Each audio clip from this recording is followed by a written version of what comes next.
നമസ്കാരം. KSRTC മന്ത്രിയുടെ സൗജന്യ യാത്രയെക്കുറിച്ചുള്ള ആ മഹത് വചനങ്ങൾ പുറത്തു വന്നപ്പോൾ കേരളത്തിലെ അവതാരികമാരെ വരെ അത് വല്ലാതെ വിറളി പിടിപ്പിച്ചിട്ടുണ്ട്. റിപ്പോർട്ടറിലെ മാധു സജിയുടെ ഗംഭീര ഇൻട്രോ കേൾക്കുകയായിരുന്നു. കാര്യം നാട് കേൾക്കേണ്ട ചില സന്ദർഭമാണ്. സൗജന്യങ്ങളൊക്കെ പറഞ്ഞ് ജനങ്ങളെ എങ്ങനെയാണ് പറ്റിക്കേണ്ടത് എന്നതിൻ്റെ ഏറ്റവും ഉദാത്തമായിട്ടുള്ള ഉദാഹരണമായിട്ട് വേണമെങ്കിൽ ഇക്കഴിഞ്ഞ തെരഞ്ഞെടുപ്പ് പ്രചരണം, അതായത് ശരിയായ രീതിയിൽ കാര്യങ്ങളെ പ്രവർത്തിപ്പിച്ചിരുന്നു. എല്ലാം കുറ്റമറ്റ രീതിയിൽ ആയിരുന്നില്ല, പക്ഷേ പ്രശ്നങ്ങളൊക്കെ ഉണ്ടായിരുന്നു.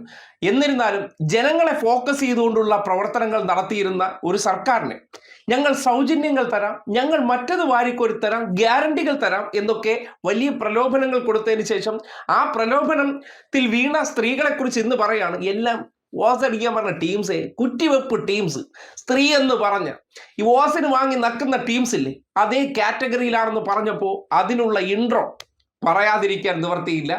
അതിന് വേണ്ടിയിരുന്ന ഇൻട്രോ തന്നെയായിരുന്നു മാധു സജിയുടേത്. നിങ്ങളോട് ആരെങ്കിലും ചോദിച്ചോ സാറേ വണ്ടിക്കൂലിക്ക് കാശില്ല, ഒശാരം വേണമെന്ന്? നിങ്ങൾ ഇങ്ങോട്ട് പറഞ്ഞതല്ലേ? നിങ്ങൾ ഈ നാട്ടിലെ മനുഷ്യന്മാരോട് ഇങ്ങോട്ട് പറഞ്ഞതല്ലേ ഞങ്ങൾ ഇങ്ങനെയൊക്കെ ചെയ്യാം, ഞങ്ങളെ ജയിപ്പിക്കണമെന്ന്? എന്നിട്ട് ആ വോട്ടും വാങ്ങി പോക്കറ്റിലിട്ട് തിരഞ്ഞെടുപ്പും ജയിച്ച് മന്ത്രി കസേരയും കിട്ടിക്കഴിഞ്ഞപ്പോ അവർ നിങ്ങൾക്ക് അഭിനയക്കാർ, ദാരിദ്ര്യം അഭിനയിക്കുന്നവർ.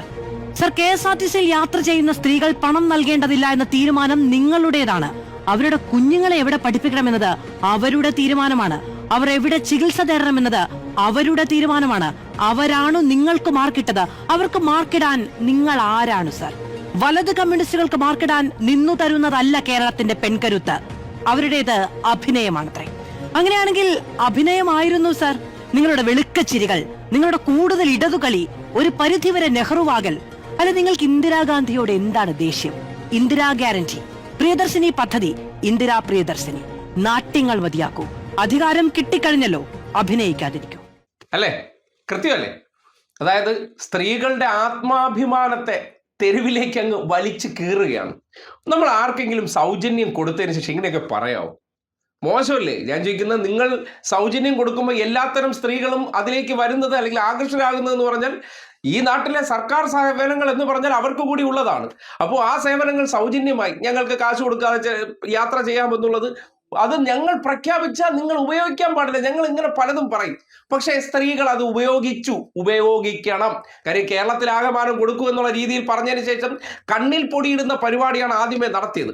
അത് നടത്തി എന്ന് വാഴ്ത്തുപാട്ട് പാടിയ, അതായത് ഈ പദ്ധതി നടപ്പാക്കുന്നു എന്ന പേരിലൊക്കെ വലിയ കയ്യടി, അതിനെ മഹത്വവൽക്കരിച്ച അവതാരകമാരെല്ലാം ഇത് പറയേണ്ടി വരുന്നത് എന്തുകൊണ്ടാണ്? ഒരു തവണയെങ്കിലും അവരും കയറി അതിൽ യാത്ര ചെയ്തിട്ടുണ്ടാകാം. ആ യാത്ര സൗജന്യമായി ചേർന്നപ്പം ഓസ് അടിച്ചിട്ട് നാണോ ഇല്ലാതെ കുട്ടികളെ ഇംഗ്ലീഷ് മീഡിയത്തിൽ പഠിപ്പിക്കല്ലേ, സർക്കാർ ആശുപത്രിയിൽ ഭർത്താക്കന്മാരെ വിളിച്ചോണ്ടൊന്ന് വഴി കിടക്കല്ലേ എന്നൊക്കെ പറയുമ്പോൾ ഒരു യാത്ര ചെയ്തു പോയതിൻ്റെ പേരിൽ പരസ്യമായി കേൾക്കേണ്ടി വരുന്ന ഒരു അപമാനിക്കലില്ലേ, അല്ലെങ്കിൽ നമ്മുടെ നാട്ടിൽ പറയില്ലേ ഒരു അപരാധം പറച്ചിൽ എന്ന് പറയില്ലേ, അതാണ് മന്ത്രിയുടെ ഭാഗത്ത് നിന്ന് ഇങ്ങനെ ചാനലുകൾ ഇല്ല എന്ന് ഉറപ്പാക്കിക്കൊണ്ട് ഉള്ളു തുറന്നത്. അപ്പോൾ മനസ്സിലാക്കേണ്ടത് വലതുപക്ഷ രാഷ്ട്രീയക്കാരുടെ ഉള്ളിലിരിപ്പ് എന്താണെന്നും അവർ തരാൻ പോകുന്ന കാര്യങ്ങളെയൊക്കെ നിങ്ങൾ കൈനീട്ടി വാങ്ങുകയാണെങ്കിൽ ആ വാങ്ങിക്കഴിഞ്ഞാൽ ഇവർ പിന്നീട് എന്തായിരിക്കും നിങ്ങളെക്കുറിച്ച് പറയാൻ പോകുന്നു എന്നതാണ് CP ജോണിൻ്റെ നാവ് കൊണ്ട് പുറത്തേക്ക് വന്നത്. അതുകൊണ്ട് സൗജന്യങ്ങളെന്ന് കേൾക്കുമ്പോൾ അന്തസ്സാണ് വലുതെന്ന് നിങ്ങൾക്ക് തോന്നുന്നെങ്കിൽ അതൊക്കെ വാങ്ങാൻ പോകാതിരിക്കുന്നതാണ് നല്ലത്. വാങ്ങിക്കഴിഞ്ഞാൽ എൻ്റെ ഔദാര്യത്തിലല്ലേ നീയൊക്കെ യാത്ര ചെയ്യുന്നതെന്ന് പറയുന്ന രീതിയിലേക്ക് സർക്കാർ സംവിധാനമാണെങ്കിലും നികുതിപ്പണമാണെങ്കിലും അതിനെക്കുറിച്ച് ഞങ്ങൾ കൊടുക്കുന്നു എന്നുള്ള മനോഭാവം നാട് മനസ്സിലാക്കേണ്ടതുണ്ട്. ഇവരെക്കുറിച്ച് ഇങ്ങനെയല്ലാതെ മറ്റൊരു ഇൻട്രോ പറയാൻ കഴിയില്ല. അത് മികച്ച രീതിയിൽ ഇന്നത്തെ ദിവസം തന്നെ മാധു സജി ഉജ്ജ്വലമായി അവതരിപ്പിച്ചു എന്നുള്ളത് നല്ല കാര്യം തന്നെയാണ്.